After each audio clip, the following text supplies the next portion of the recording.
Fala meu povo, aqui é a Ana Freire do canal Leia Mais. No vídeo de hoje você vai aprender como fazer boas marcações sem parecer que você está utilizando os marcadores, né, nossos queridos marcadores, como simplesmente um lápis de cor para poder pintar o texto. Então vamos lá. A primeira coisa que eu vou dizer para vocês é a importância da gente estar anotando as coisas que a gente está lendo, que a gente está aprendendo.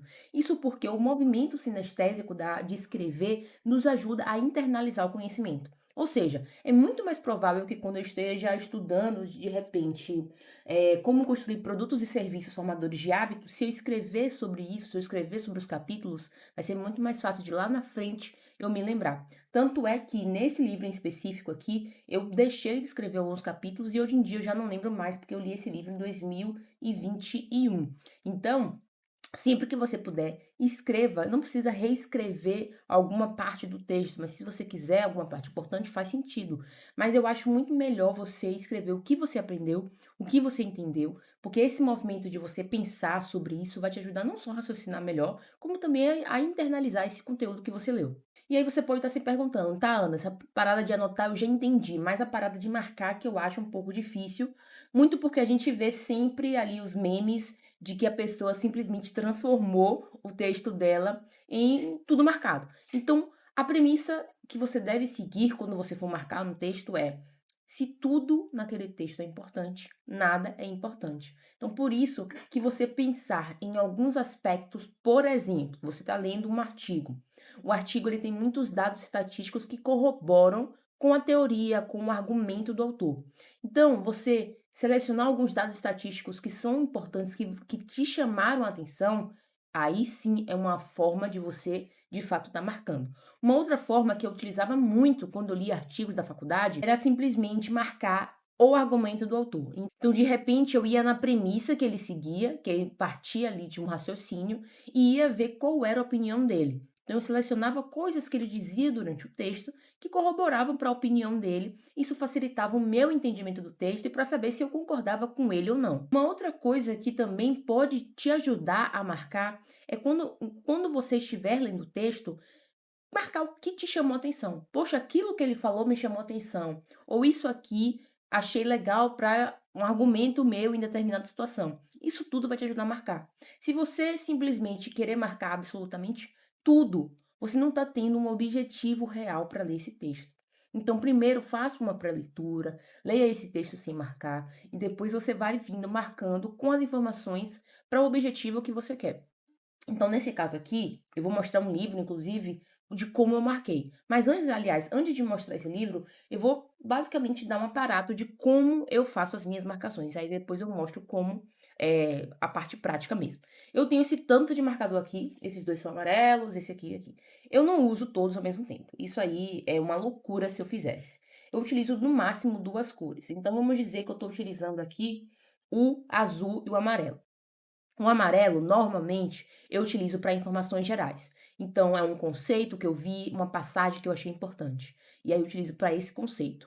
Já o azul, eu não vou utilizar para o mesmo conceito. O azul eu vou utilizar, por exemplo, para informações chaves, informações que corroborem para a opinião do autor. Então, se o autor disse o céu é azul, eu vou marcar de azul as informações de dados estatísticos. Então, a NASA disse que o céu é azul porque existem partículas nananã, e tal, quando o sol reflete no mar, e isso dá o aspecto de azul. Então, são informações que corroboram, informações-chave para comprovar essa opinião do autor.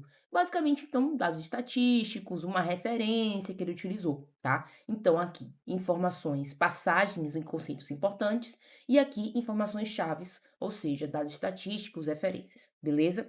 E um outro elemento que eu também gosto de utilizar, que é a caneta ou lápis. Eu não tenho lápis aqui, mas vou fazer aqui um exemplo com a caneta. A caneta é a minha forma, o lápis também, é a minha forma de conversar com o livro. Uma leitura ativa é uma leitura que tem um diálogo entre você e o autor. Ou seja, eu estou ali escrevendo as minhas anotações, as minhas impressões daquela leitura. E se você perceber, isso serve muito mais para textos teóricos. Em textos literários, em textos ficcionais, normalmente você marca uma passagem que te tocou, que te chamou a atenção. E se você é escritor, como eu marco muitas passagens que foram, para mim, bem escritas. Para mim, construções de personagens e tudo mais. Então, eu utilizo mais ou menos nesse sentido e sempre, sempre, sempre marco de lápis. Então, como vocês podem observar, essa parte de amarelo, né, eu marquei os conceitos principais, os conceitos-chave, né, a opinião do autor. Então, a opinião do autor é o seguinte: embora estudar latim tenha caído em desuso, muitos especialistas em educação estão dando sobrevida às novas encarnações da teoria da disciplina formal, sugerindo que todo mundo aprenda programação ou pensamento crítico a fim de aprimorar sua inteligência geral.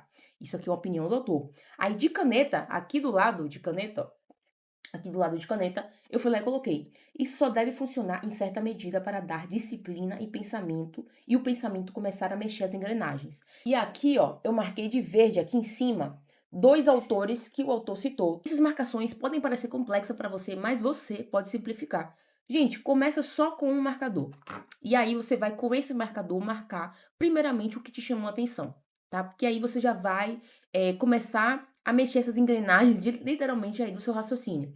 E aí depois você pode vir com um lápis, que é até mais simples do que, por exemplo, outro marcador, uma outra cor, e ir marcando os fatos históricos, de repente um dado estatístico, um autor que esse autor citou, porque preste atenção, quando um autor ele escreve um livro, quando o Scott Young escreveu esse livro, ele tinha de fato muita experiência das práticas dele, mas ele também foi pesquisar muito, ele foi pesquisar o que as outras pessoas fizeram. Então essas outras pessoas também podem ter escrito sobre o que elas fizeram. E assim vai formando uma bola de neve de referência.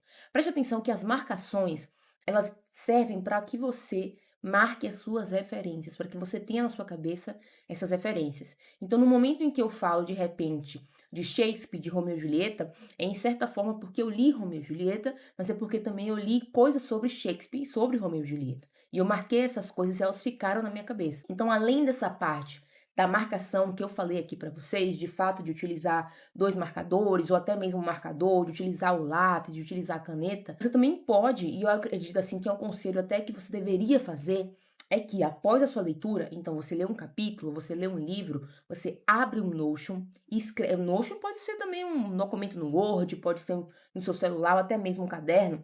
Você abre esse caderno, abre essa página e escreve sobre o que você aprendeu, escreve sobre o que você entendeu desse livro. Eu vou dar um exemplo aqui com o meu Notion. Presta atenção que aqui tem os livros que eu estou lendo, os livros que estão lidos, e aqui tem até o que eu estou no meu horizonte para estudar. Vou colocar aqui Ana Karenina, e aí você vê aqui que eu fiz um aparato de todo o livro. São 808 páginas, e eu tentei condensar tudo o que eu senti, tudo o que eu aprendi, tudo que foi legal para mim dentro desse Notion. Então, sobre a história, eu fui lá e escrevi sobre a história e tudo mais. Eu também escrevi sobre o próprio Tolstói, e aí eu nem coloquei muito, porque ele tem realmente. Cara, ele tem uma história legal no sentido de tipo assim. Ele era um cara que escreveu obras belíssimas, mas ele não era tão belíssimo assim. Então você vê que existe assim uma cisão entre autor e obra nesse sentido, né? Aqui tem umas citações diretas do livro, que foram tudo que eu marquei no livro, tudo, tudo, tudo, tá aqui. Tudo que eu achei legal, tudo que eu achei importante também. Aqui, seção compacta. E aí aqui eu tô falando do início do romance. Então eu vou falar logo do início do romance, vou comentar o quanto foi interessante a Ana não aparecer de primeira, que o nome do livro é Ana Karenina. A história é sobre família e a Ana só vai aparecer na página 85, 86, eu acho.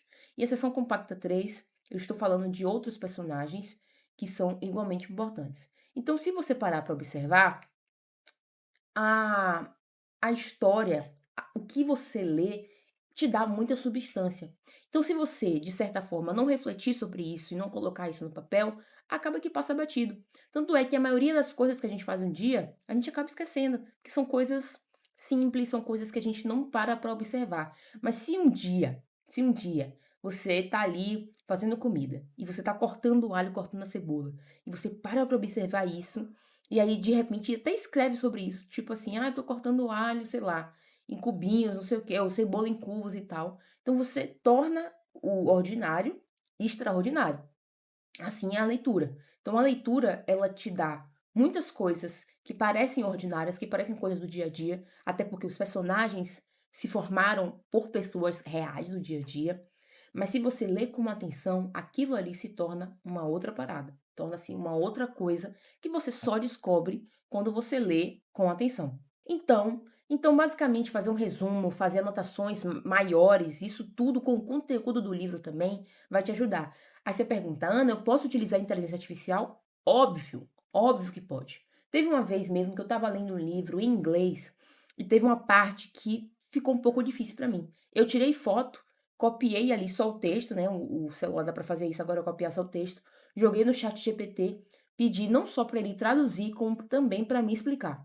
Então, eu fiz isso. Agora, você tem que ter aí um pouquinho de malícia com o chat GPT ou com qualquer outra inteligência artificial que você vai utilizar. Não ache que aquilo que ele falou é a verdade universal. Por quê? Porque ele comete erro também. Ele comete erros também. Então, preste atenção no que ele falar, vá atrás, utilize ele como vamos dizer assim, um que a mais. Não utilize só ele como se fosse, meu Deus, a última água do deserto. Não é, entendeu? Então, dá uma utilizada no chat GPT se você quiser. Vai no Google Scholar, excelente para você achar artigos, livros, coisas interessantes e que tem um embasamento científico. Claro que você tem que ter cuidado, dar uma olhadinha e tal. Por exemplo, esses dias eu achei um livro que eu queria ler há um tempinho que fala sobre o Dom Casmurro ser o Otelo brasileiro. Com esse processo de você marcar, de você escrever, de você ler com atenção, você está sendo uma pessoa que busca informação, não só apenas recebe e reproduz informação. Você busca informação, você pensa sobre essa informação e aí você é capaz de dizer a sua própria opinião. Não vai ser aquela pessoa que está ali no Instagram, porque fulaninho disse isso e tal, e aí acaba que é uma fake news, enfim. Basicamente, gente, o que eu tô querendo dizer, no geral, é para você ser uma pessoa que busca referências, que constrói referências. Porque no momento que você aprende novas coisas, você está desbloqueando, você está exercitando a sua capacidade de aprender, exercitando o seu cérebro. Ou seja, cada livro que você lê, cada livro aqui, ó, que você lê, cada livro que você lê aqui, você está desbloqueando a sua capacidade de ler outros livros. Você começou com o mais fácil, começou com o Alienista, começou com A Hora Antes do Baile, acho que é da Lígia Fagundes Telles, e de repente você tá em Dostoiévski, de repente você tá em Dom Casmurro, e assim por diante. Não queira simplesmente sentar na janela sem ter construído uma casa. Afinal, você vai olhar para a casa dentro, vai estar toda mal feita, toda sem reboco, entende? Então, risque risque seus livros se você quiser riscar, destaque as frases que te marcaram, ou se você não quiser riscar, simplesmente coloca a página no papel e reescreve tudo isso. E se você quiser aumentar sua capacidade de leitura, ler um livro por mês com cronograma, com material extra, com a comunidade para você conversar sobre o livro, eu te convido para participar do meu clube, que é o Clube Leia Mais, é R$19,90 por mês. É só clicar aqui embaixo, conhecer o clube e eu te vejo lá.